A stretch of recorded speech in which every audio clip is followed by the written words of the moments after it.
Welcome everybody to the big show. Today we're going to talk about how to stay organized and efficient when business is booming.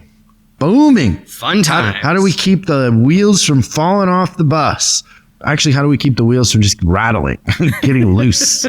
We talk about Christian's birthday, the news, much more coming up on this edition of Service Drive Revolution.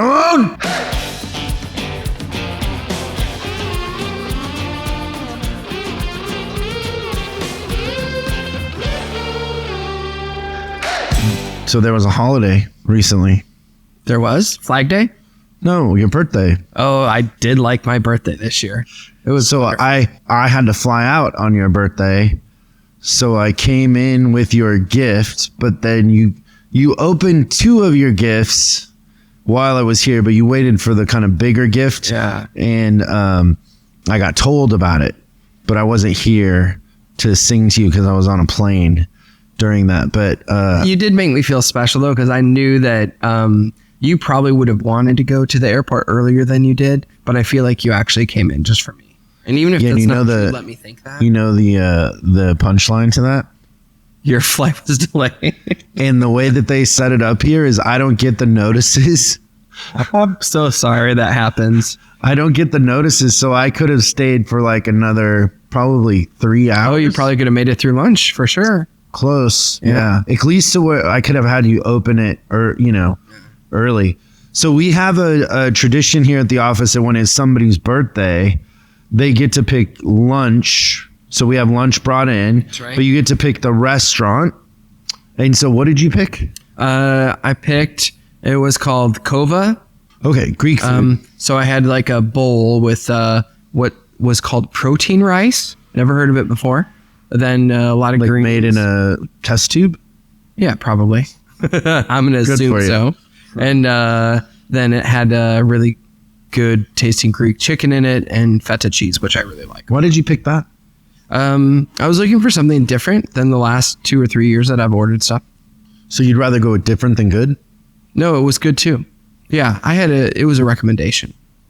From who? Kosh. We went around the world and she gave Kosh your birthday wish? No, it was my decision at the end. Delegated your birthday choice? So he did this thing where he's like, okay, Christian, what part of the world do you want the cuisine from? Oh. What continent? I'm like, Europe. He's like, okay. Now, do you want Northern Europe, Southern Europe? Do you want Eastern Europe? Do you want... Could have done Irish food where they just boil it until there's no flavor. Exactly. We'd also eat wood. But we ended up in Greece, and then he's like, well, I know this place. And I looked at the menu. I was like, okay, that looks really, really good. And everybody gave pretty good feedback on it. So it was nice. So you liked your gift? Like isn't the right word. I love shoes, but I love those shoes even more. So they're high-end sneakers. You're not really a sneakerhead. You're a bougie sneaker. Yeah, so I'm not like your Jordan Nike guy. I'm more your like Christian Louboutin is my favorite brand with the red sole. And so you got a couple pairs. You got a pair from us, and then you got a pair from your girlfriend. Yeah, which those were pretty cool too. Yeah, I really like those shoes as well. And then I got you some socks because the thing that drives me crazy is you wear these really expensive shoes with gym socks. What's in the news?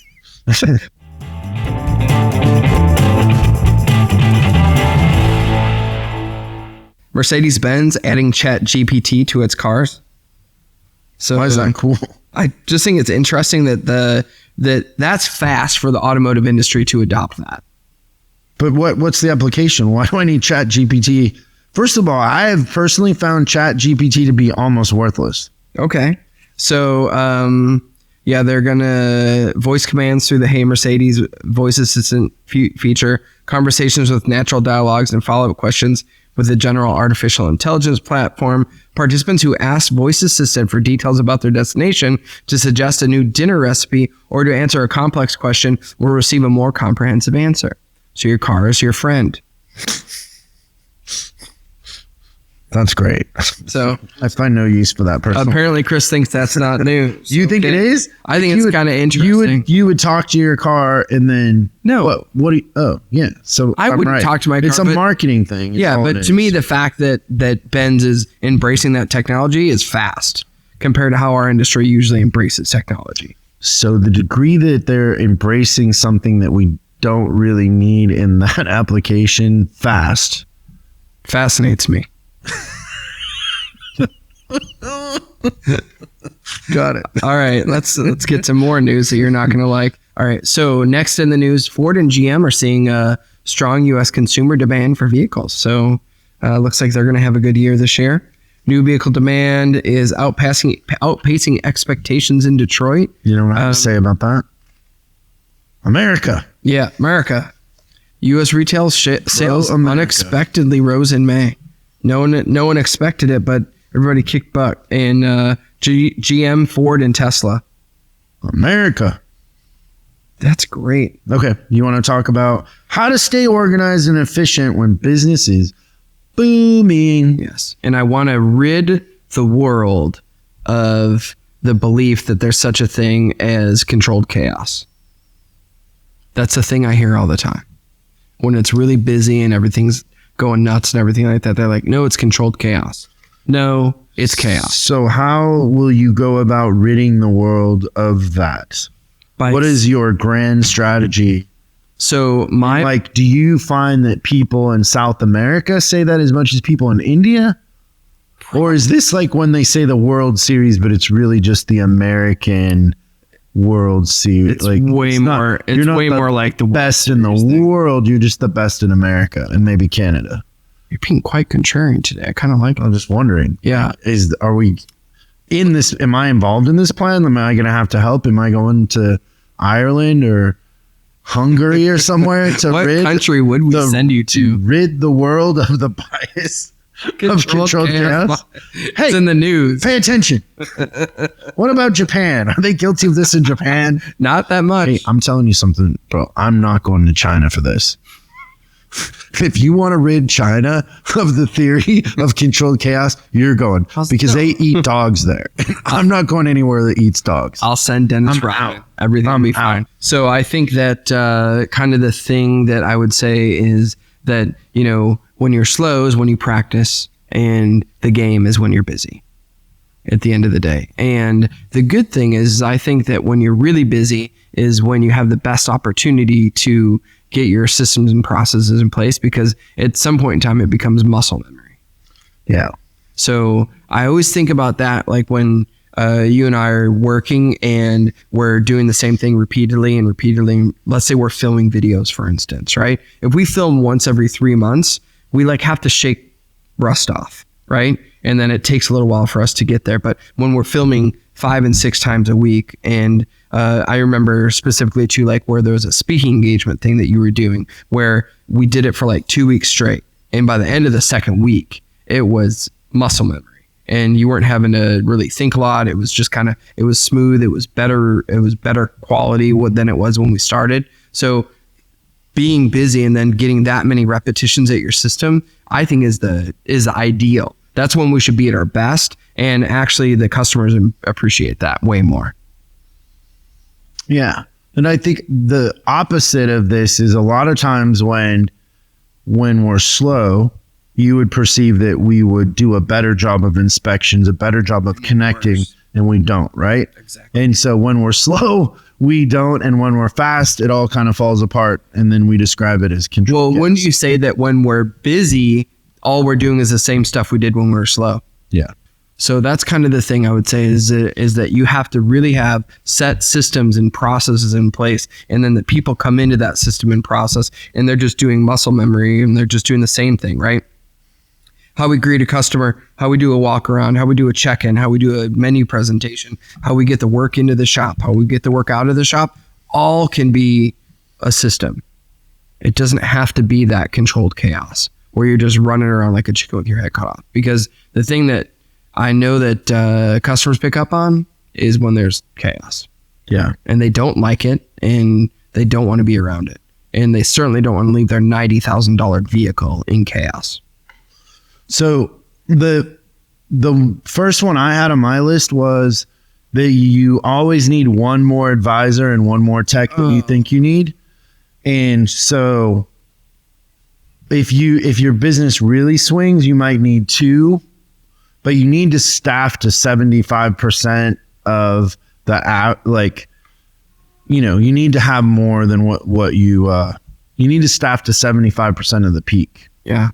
Where most people staff to 50%. Yep. It's a really good example of that. And I just thought of this now, but wouldn't it be genius? So one of the things we'll hear from our Canadian clients is tire season, right? So there's like 2 times out of the year where they need all hands on deck. But I just completely thought about this. Why wouldn't, if let's say that's 7 months out of the year or 4 months out of the year that the tire season thing's going on, like October, November, December, and then maybe April, March. So 5 months. So there's 7 months. Wouldn't it be smart to do all your vacations and training in the other 7 months and then all hands on deck during those 5 months? No, I would prefer just to leave it to chance and then complain about it. Yeah. Okay. I understand. And then say, well, you don't understand. It's different here. Yeah. Okay. That would be my answer to That's what I thought you were going to say. Just leave it to chance and then see what happens. Yeah. You know what? And then when it doesn't work out, blame it on the weather. So I was in a bar the other day. The non-drinker was. I like bars. Did you order an Old Duels or a Shirley Temple? Pabst NA. I was in a bar. Maybe the same thing happened to you, but I'm sitting there and a dung beetle walks in. A what? A dung beetle. What is that? A beetle that lives in dung. Ugh. Yeah. And the bartender looks at the dung beetle and is like, sorry, the stool's taken. Interestingly enough, I was in a meeting and the idea of seasonality in the service drive came up.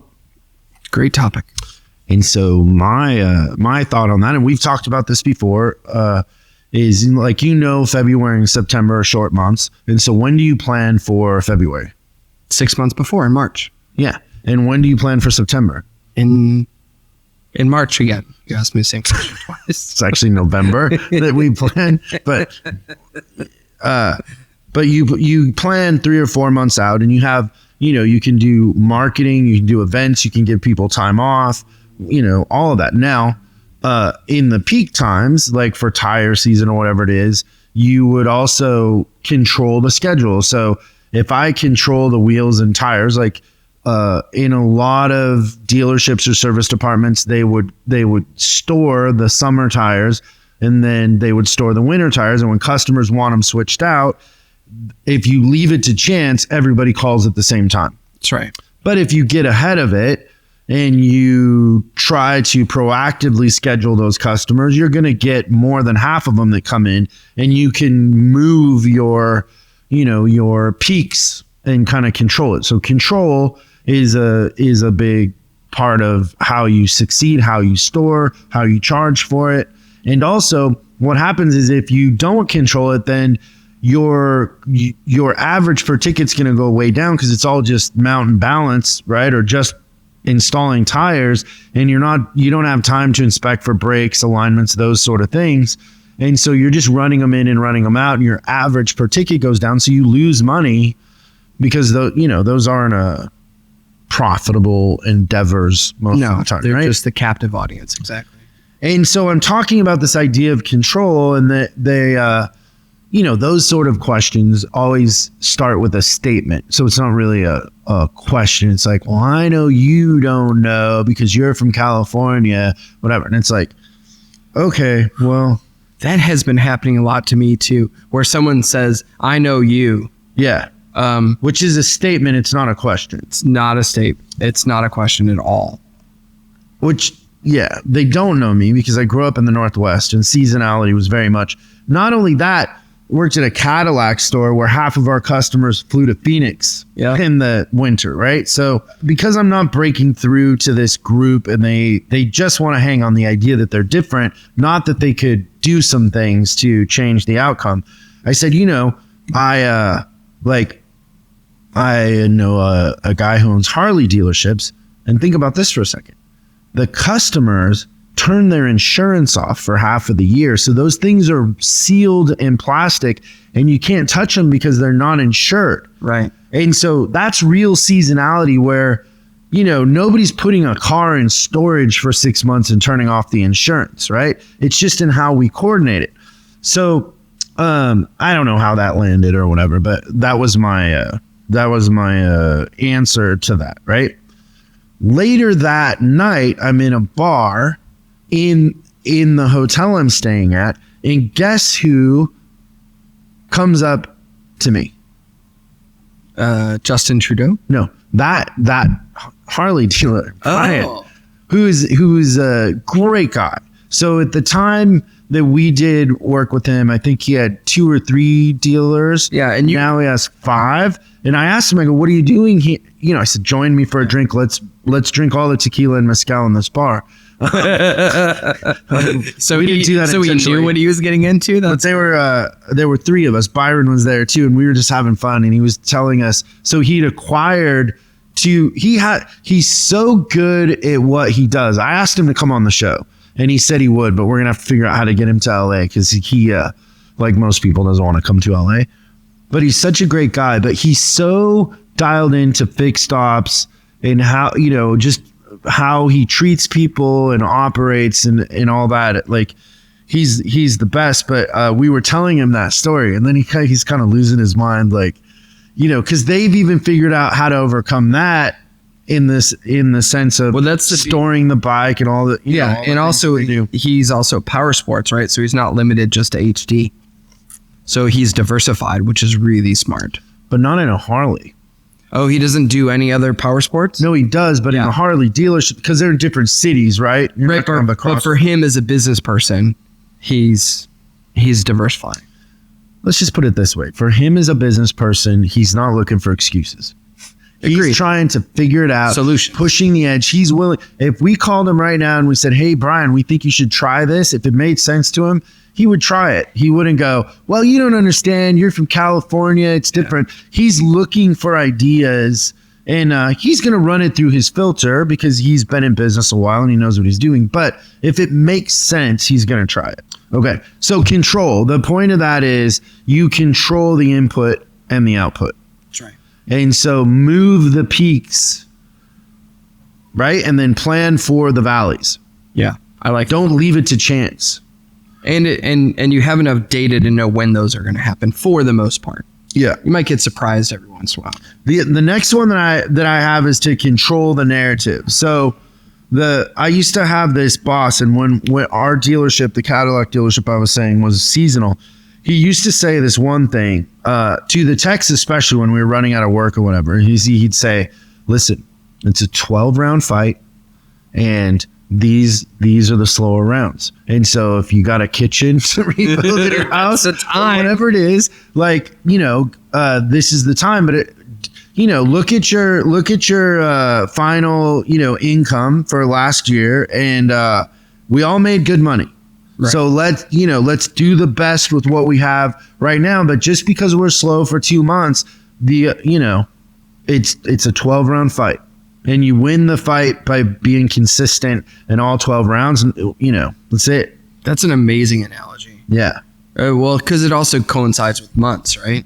So it works with the calendar, but that's a really good way to look at it, as opposed to your average manager or leader that is freaking out during the times that they know are going to be the slow times. Yeah. So we need to do the best we can and maximize every opportunity, because we knew last year that this time of year is going to be slow. Like, let's not pretend like it's a surprise. Agreed. So control the narrative, and then controlling the narrative controls the morale. Yeah.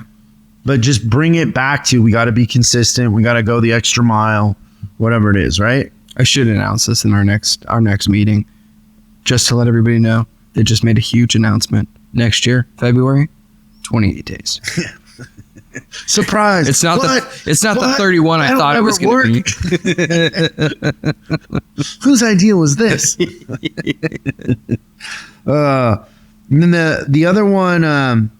So controlling the narrative, talk about it, and then practice. Like, practice for the peak times, practice for the slow times, but having little meetings and talking about, hey, we control how many appointments are coming in, but talking about, hey, we still got to be consistent.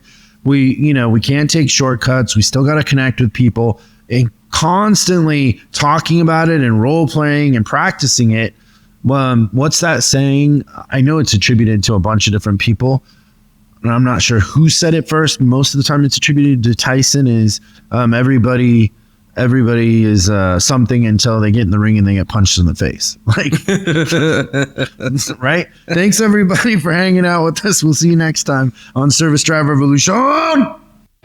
Thanks so much for watching this episode of Service Drive Revolution. We're uploading new stuff every day, so make sure you subscribe and click the bell icon so you don't miss out.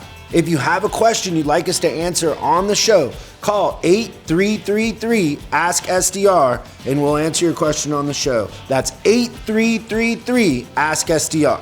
For special deals on our books and training, head over to offers.chriscollinsinc.com. Now that's offers.chriscollinsinc.com. I'm Chris Collins, and I'll see you in the next video.